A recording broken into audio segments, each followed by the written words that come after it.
kyk, ek het van die werk afgekom en die persoon het met 'n bordjie gestaan en hy het gesê, op die bordjie het gestaan, help my, ek het 'n kind van 15 maande.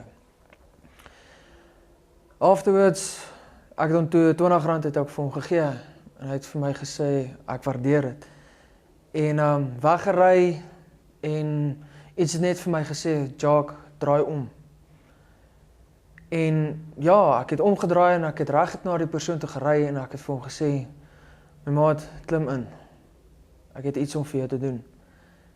En hy vra vir my, wat moet jy doen vir my? Toe sê ek gaan jou maand so goed koop vir jou babie, vir jou baby wat jy het. En hy sê, dit is regtig waar nodig, ja. Ek sê vir hom, maar God het my gestuur.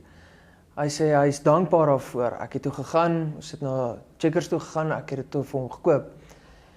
En nadat ek het vir hom gekoop het in die kar, die man het in trane gebars, hy het gehuil. En hy het regtig vir nie geweet wat om vir my te sê nie. Maar ek het vir hom gesê, moenie vir my dankie sê nie. Sê dankie vir die Here. En hy het gesê, nee, hy sal.